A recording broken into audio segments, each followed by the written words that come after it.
Hi student, हमारा ये 12th class biology का सेकंड लेक्चर है। अभी फर्स्ट लेक्चर में हमने चैप्टर 1 रिप्रोडक्शन इन ऑर्गेनिज्म जीवधारियों में प्रजनन पढ़ाना प्रारंभ किया। इसमें से हमने कुछ बातें प्रीवियस लेक्चर में आप लोगों को समझाई। क्या बातें समझाई? जो बातें समझाई हैं कि जीवधारी क्या होते हैं, ऑर्गेनिज्म क्या होते हैं। जो बातें समझाई हैं वो प्रजनन क्या होता है, रिप्रोडक्शन क्या होता है। आज हम थोड़ा रिप्रोडक्शंस को डिटेल करना चाहते हैं। हम इस समय प्रजनन को, रिप्रोडक्शन को डिटेल करना चाहते हैं। तो रिप्रोडक्शन या प्रजनन दो प्रकार के होते हैं, ए सेक्सुअल रिप्रोडक्शन, सेक्सुअल रिप्रोडक्शन। आज मैं ए सेक्सुअल रिप्रोडक्शन को विस्तृत रूप से समझाने जा रहा हूँ। ए सेक्सुअल रिप्रोडक्शन यूनिपेरेंटल रिप्रोडक्शन, इसमें सिंगल पेरेंट से संतति या आप स्प्रिंग का निर्माण होता है। ए सेक्सुअल रिप्रोडक्शन यूनिपेरेंटल एक जनकीय रिप्रोडक्शन है, एक जनकीय प्रजनन है, जिसमें सिंगल पेरेंट से संतति का या आप स्प्रिंग का निर्माण होता है। इस प्रकार के विभाजन में, इस प्रकार के रिप्रोडक्शन में बहुत सारी प्रक्रियाएं संपन्न नहीं होती। जैसे जनक के शरीर से गैमीट या युग्मक नहीं बनते, जैसे गैमीट या युग्मक का संयोजन नहीं होता है, जैसे अर्धसूत्री विभाजन मियोसिस डिवीजन नहीं होता है, जैसे क्रोमोसोम गुणसूत्र या डीएनए रीऑर्गेनाइज नहीं होते। इसमें जो संतति आती हैं वो आपस में, इसमें जो संतति आती हैं वो आपस में मॉर्फोलॉजिकल, बाह्य रूप से, जेनेटिकल, आनुवांशिक रूप से पूर्ण रूप से 100% समान होती। इसमें जो संतति आती हैं वो अपने पेरेंट की कॉपी होती हैं, पूर्ण रूप से समान होती। इस प्रकार का अगर रिप्रोडक्शन जीवधारी कर रहा है तो ऐसे रिप्रोडक्शन को एसेक्सुअल रिप्रोडक्शन हम अलैंगिक जनन कहते हैं। अलैंगिक जनन की क्रिया मोस्टली जीवधारी जो संपादित करते हैं वो एक कोशिकीय जीवधारी होते हैं, यूनिसेलुलर ऑर्गेनिज्म होते हैं। लेकिन ऐसा नहीं है कि एसेक्सुअल रिप्रोडक्शन की क्रिया यूनिसेलुलर ऑर्गेनिज्म ही करते हैं। एसेक्सुअल रिप्रोडक्शन की क्रिया तमाम प्रिमिटिव, प्राथमिक प्रकार के जीवधारी, वो जीवधारी प्लांट्स भी होते हैं, एनिमल्स भी होते हैं, फंजाई भी होते हैं, प्रोटिस्टा भी होते हैं, मुंडा भी होते हैं, आदि भी संपादित करते हैं।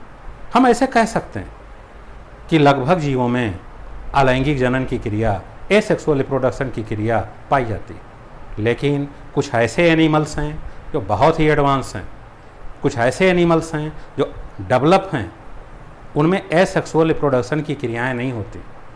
तमाम ऐसे ऑर्गेनिज्म हैं जो एसेक्सुअल रिप्रोडक्शन की क्रिया विपरीत परिस्थिति, अनफेवरेबल कंडीशन से बचने के लिए करते हैं और अपने संतति को सेव करने के लिए करते हैं, अपने आने वाली पीढ़ी को सेव करने के लिए करते हैं। जैसे कुछ पौधे हैं, कुछ प्लांट हैं, वो भी एसेक्सुअल रिप्रोडक्शन करते हैं। पौधे जब एसेक्सुअल रिप्रोडक्शन करते हैं तो हम इसे वर्धी प्रजनन, वेजिटेटिव रिप्रोडक्शन कहते हैं। तो हम तुमको एसेक्सुअल रिप्रोडक्शन पढ़ाएंगे, वेजिटेटिव रिप्रोडक्शन पढ़ाएंगे। एसेक्सुअल रिप्रोडक्शन ही वेजिटेटिव रिप्रोडक्शन है, लेकिन वेजिटेटिव रिप्रोडक्शन शब्द का इस्तेमाल या उपयोग हम तब करते हैं जब रिप्रोडक्शन की क्रिया एसेक्सुअल प्रकार से कोई पौधा कर रहा हो।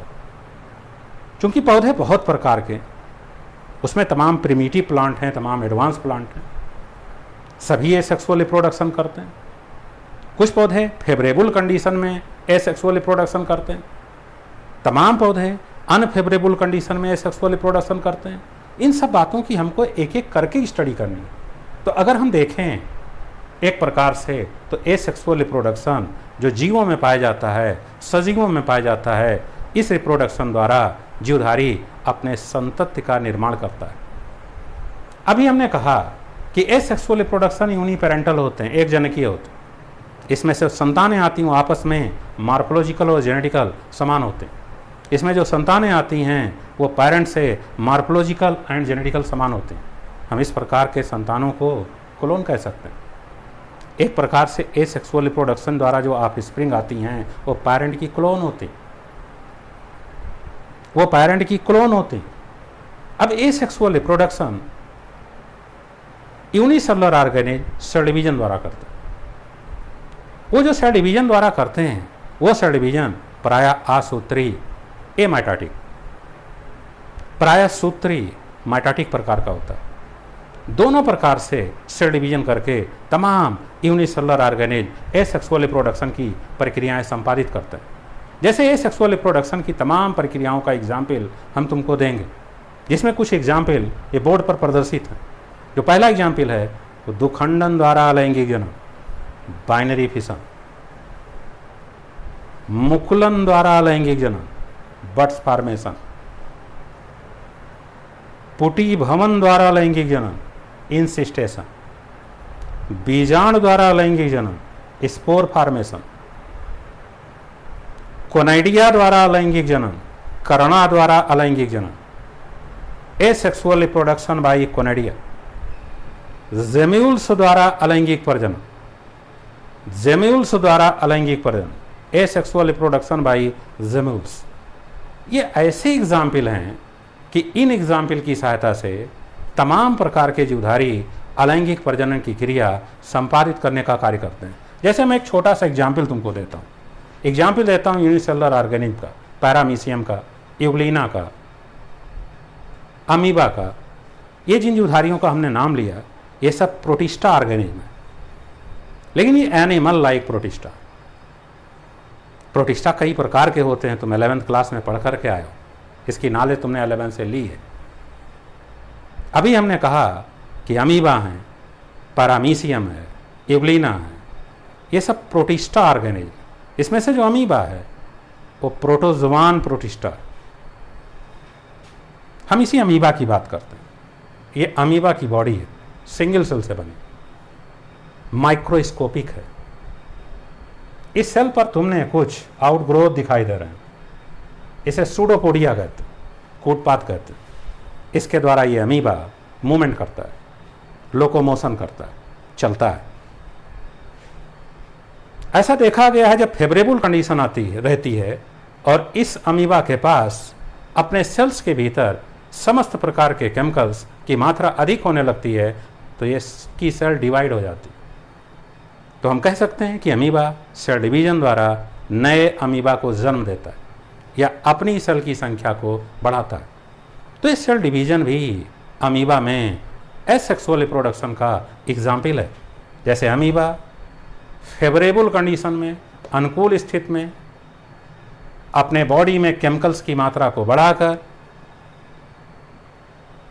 अपने शरीर को थोड़ा, अपनी कोशिका को थोड़ा लंबा करता है, अपने न्यूक्लियस को या केंद्रक को विभाजन द्वारा, डिवीजन द्वारा 2 इक्वल पार्ट में बांट देता है।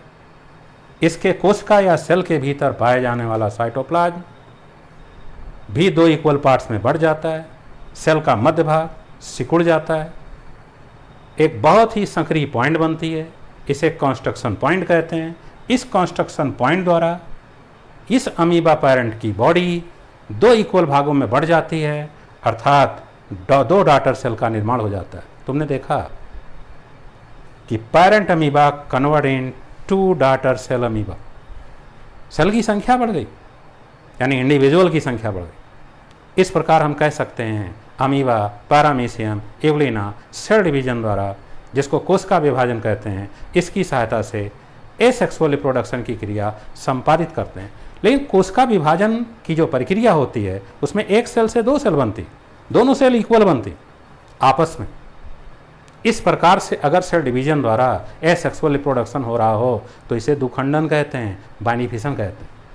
हम ये नहीं कहेंगे कि बाइनिफिशन एक ही प्रकार का होता है, बाइनिफिशन के कई वैरायटी। जो बाइनिफिशन होता है अभी हमने कहा कई वैरायटी, लेकिन अब चूंकि ये 12th का क्लास है इसलिए हम इतने गहराई में जाकर के इसकी बात अभी नहीं कर रहे हैं। इसलिए इतनी जानकारी तुम्हारे पास होनी चाहिए कि अमीबा सेल डिवीजन द्वारा, जिसे बाइनिफिशन कहते हैं, 2 डॉटर अमीबी का निर्माण करता है। इस प्रकार के रिप्रोडक्शन को बाइनरी फिशन द्वारा एसेक्सुअल रिप्रोडक्शन कहते हैं।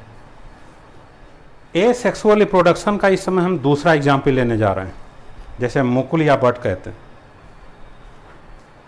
कुछ यूनिसेलुलर ऑर्गेनिज्म जिनका संबंध फंगस से यानी फंजाई से, कवक से, जैसे ईस्ट।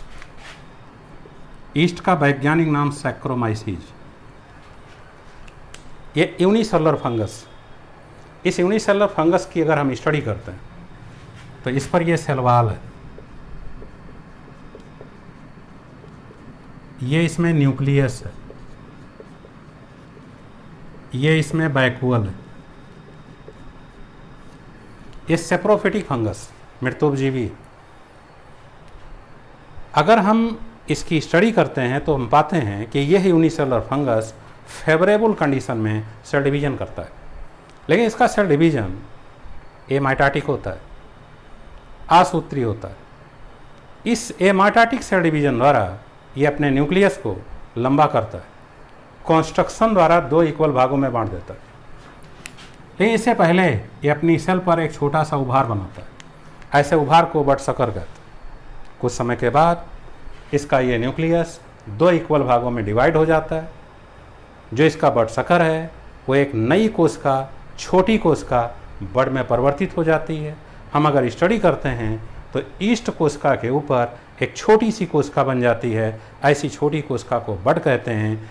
ईस्ट इस विधि से अपने सेल की संख्या को बढ़ा लेता है। अगर बढ़ा लेता है तो इस प्रकार के हम रिप्रोडक्शन को बडिंग, इस प्रकार के रिप्रोडक्शन को बड द्वारा एसेक्सुअल रिप्रोडक्शन कहते हैं। ठीक इसी प्रकार फाइलम सिलेंटेटा का जंतु है, फाइलम निडेरिया का जंतु है, जिसे हाइड्रा कहते हैं। ये हाइड्रा एक्वेटिक एनिमल है, प्रिमेटिव एनिमल। कंडीशन अगर फेवरेबल होती है उस समय ये फेवरेबल कंडीशन में सेक्सुअल रिप्रोडक्शन बड द्वारा करता है। अगर हम हाइड्रा की स्टडी करते हैं तो ये हाइड्रा की बॉडी है। इस हाइड्रा की बॉडी को तुम देख रहे हो इस फिगर में। ये इसका एपिकल पोर्शन है, ये इसका बेसल पोर्शन। ये बेसल पोर्शन द्वारा किसी आधार पर अटैच होता है। इसके बॉडी पर कवरिंग होती है, उस कवरिंग को हम बॉडी वॉल कहते हैं। बॉडी वॉल में कुछ सेल्स होते हैं, उन सेल्स में विभाजन का गुण होता है, सेल डिवीजन का गुण होता है। वो सेल्स विभाजन करती, डिवाइडेशन करती, डिवाइडेशन करके ग्रुप बनाती, मॉडिफाइड्स होती, रूपांतरण करती, एक छोटा सा उभार बनाती जिसे बड कहते हैं, जो नए हाइड्रा का रूप ले लेता है। इस तरीके से हम अगर देख रहे हैं तो कुछ सिंपल ऑर्गेनिज्म जैसे सिलेंटेटा से बिलोंग करने वाला हाइड्रा, जैसे फंगस ग्रुप से बिलोंग करने वाला ईस्ट, अपने बॉडी पर बड का निर्माण करके अपने इंडिविजुअल्स की संख्या को बढ़ाता है। इस प्रकार से हम अगर रिप्रोडक्शन से उधारी कर रहा है तो उसे बड्स द्वारा एसेक्सुअल रिप्रोडक्शन, अलैंगिक जनन कहते हैं।